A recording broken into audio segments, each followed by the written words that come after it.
everybody. This is Jim Feisty in Las Vegas. I'm on with Hank Goldberg from Florida. Happy Friday, Hank. How you doing down there? Yeah. Oh, Tiger Woods and I are holding up pretty good right now down here.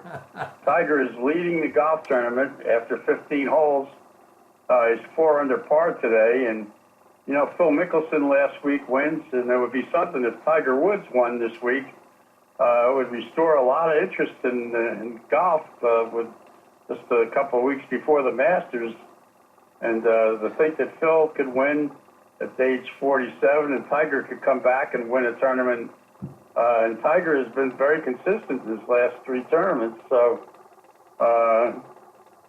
people are gonna flock to their televisions and watch and see what these two guys can do.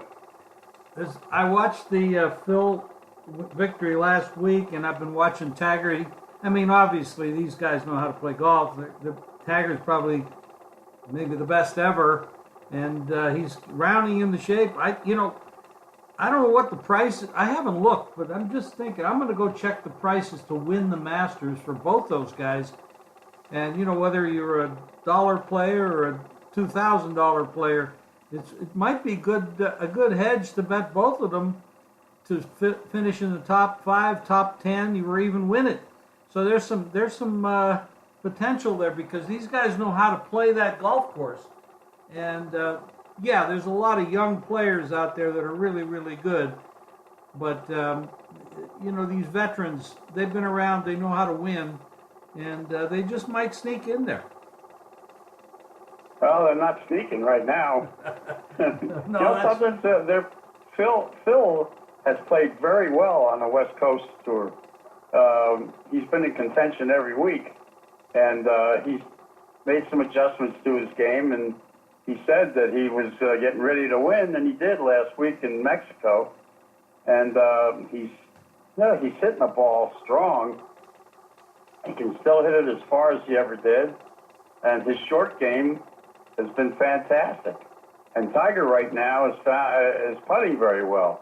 That was the only weakness he had in his last couple of tournaments. But today he's found his putting stroke, and if he can keep that going, he's a good chance to win here. I'm going to give you some prices right now. I'm looking at the Masters. Tiger Woods is 1,000. The Dustin Johnson's the favorite. It's plus 650. Tiger's plus 1,000, and Phil Mickelson is plus 1,400. So that's what you get for a $100 bet. So that's some hedging there. You could go in there and take a couple of those two guys, and then I'm gonna see if they have any prices at the top. Usually they'll put up top 5, top 10. And then, of course, then there'll be matchups each day that you could play, player against player, which is another great way to play the golf tournaments. So that's interesting. But Hank, we got a lot of basketball going on. And what happened yesterday? Some of the favorites came out yesterday that had been sitting on the sidelines, and they just played. They played some monster ball yesterday, and just kicked some butt. I mean, Duke was monster. You know, it's been very interesting to watch these teams. Fatigue catches up to some of these guys after they've played a couple nights in a row, or if they had a scheduling problem like St. John's did that one night, where they played the last game and then the first game the next day, which they were just exhausted. In the second half, they got blown away. There's a good reason for that. They're playing teams that are all higher ranked than they are. And so it's not just a matter of them running out of gas. It's also a matter of them being mismatched against the teams that are all, the higher ranked teams going into March Madness. All the teams that were the top-ranked games by Lenardi and Schwab and everybody else who does this for a living have come through. And, you can look at Kansas, you can look at West Virginia. You can look at you can look at Duke. You can look at North Carolina. You can look at Virginia. All those teams that are the teams that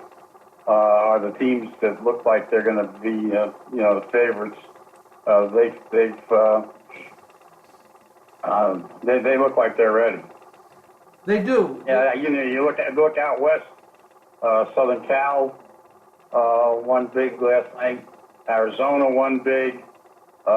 Every team that you look at the West Coast Conference, San Diego, Nevada. Every one of those teams that was rated high produced. Yeah, and if they continue to win like this, the prices on them are going to go higher and higher. The public and the followers are going to keep betting them because the people like to bet the chalk, and there might be some good value on some underdogs as a result of that. When the crowd starts chasing the favorites, usually the underdogs start covering. That should be interesting to watch. But we got some big games going today. Huge games. Cincinnati is ahead of SMU right now, 14-13. That's early. That's not going to stay that way. Rhode Island and Cincinnati was a big number. Yeah, they were 16, 17, big number. But that game will, there's a long way to go in that game. Rhode Island's up 11-10 over Commonwealth at this moment. We've got some great games. Temple and Wichita State, 11-point line. Wichita's favored. Houston's 9 over UCF, which might, that's interesting too. Houston's been red hot going down the stretch. We've got the bigger games come. Auburn, 6.5-point favorite, opened 5.5, now over Alabama. Kentucky. Well, Auburn's really good. And Alabama is, Alabama's a team that could run out of gas. I'll tell you, Auburn is the real deal. They've come up big all season long. They won that conference, and he's done a great job with that team. I like Auburn. Yeah, and I just thought, it went open 5.5, 6.5 everywhere. One place just went to 7. That's basically a favorite house, and they don't take very much. So the $200 bet will move the game a point in that spot. So that doesn't really hold water. But 6.5 is the painted line right now. That game goes off in, I don't know, about an hour? I think so. I think about an hour. Yeah, it does. I got down on Auburn early. When the number first came out. Alabama had a tough game yesterday, and those guys there's a case where a team could be a little bit worn out. But it's, I think Kansas could be in for trouble. Their big man is hurt, and I think Kansas State could give them a tough time. Well, you can't get a bigger rivalry than that. That's for sure. You definitely have some. There's a lot of emotion that goes on in that game. Those teams. And something, Duke is only 4.5 over North Carolina. I mean, North Carolina went through the first 7 minutes without scoring last night against Miami. That was amazing. Of course, they came through and won easily in the second half. But I think Duke has their number right now. I'll tell you, Duke is really playing at their best, and they're going to be tough to beat. They're going to be very tough to beat. And the big guy, Bagley, had one hell of a game last night. He really did. Yeah, he's put back-to-back games together for them. And and their senior guy has been shooting lights out, and he's doing a great job of distributing the ball. He's playing very well right now. They're going to be tough. Very tough. I mean, You talk about Duke and Virginia and Villanova and Xavier. I mean, these teams are. That's a tough battle right there. If that's a Final Four, if that happened to be the Final Four, that would be one monster Final Four. Yeah. Kentucky is going to Georgia today. Georgia's good. Georgia's very good. Yeah, they are. 4.5-point line there. Kentucky's favorite. Tennessee, who's been very tough this year, ranked 13th in the country. They're 7 over Mississippi State. Tennessee's been tough. Tough team. Providence. They've been inconsistent. Providence playing Xavier, third-ranked team in the nation, open 7.5. It's we're still seeing some 7.5s out there. You got a lot of 8s though. Also, so Xavier's 8-point favorite. They're the third-ranked team in the nation. Butler's playing Villanova. They're second-ranked team in the nation. Villanova is 8.5. That's pretty not a ranked team, but a pretty tough team in their own class. Buffalo has had a heck of a season. Yes, they have.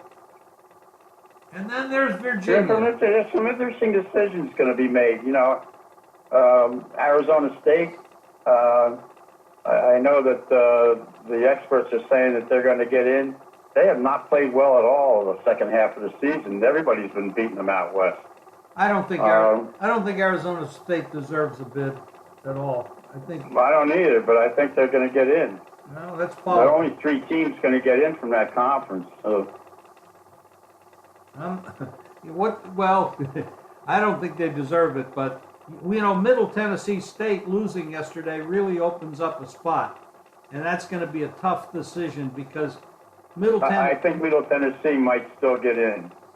I hope they did win they won their conference. And they lost by 1 point in the tournament, but they still. I think they're still going to get in. I hope you're right. I think they deserve it. I think their body of work deserves a bid, for sure. A good game tonight will be San Diego State and Nevada. Not everybody follows these teams, but they're pretty good little teams, and Nevada is. Yeah. And Nevada can, they can bite you. It's Well, UNLV gave them a pretty good game last night. But Nevada is good, and but I like San Diego. I think they've done a great job out there, and I like that team to get into the tournament. And I think they could win that game outright. Well, it's only a 2.5-point line, so that wouldn't be a shocker to have that happen. New Mexico's going up against Utah State. That's another good battle out here. New Mexico's 3-point favorite. Arizona's a 4.5 or 5.5-point favorite over UCLA. Arizona's probably the one team in the West that people are, giving some respect to as far as doing some damage in the big dance. I think that the people who made that line think that UCLA's got Bill Walton playing for them again. Well, Bill might be suiting it up. That pretty well covers it. I know you have some horses this weekend as well, Hank? Yeah, there's 2 big races. Big 3-year-old stakes race at Santa Anita and the Gotham Stakes in New York. I think, Dale Romans has a horse with the name Billy in it, who he scratched out of the race last week in Florida, and the horse that he left in won the Fountain of Youth, and the horse that he scratched is going to run in New York. Keep an eye on that. And and Baffer's got a horse running in New Mexico, so he's got three 3-year-old races to keep an eye on this week as we get closer towards Med. Okay, Hank. Good luck today. Good luck over the weekend. Thanks for joining me this morning, and thanks everyone out there for listening. And we'll be back to you on Monday. And go to jimfeist.com and pick up Hank's plays. And he's been doing real good in basketball. And, of course, the horses are a given. So make sure you go there today and pick all those plays up. And my plays will be there as well. Thank you, Hank. All right.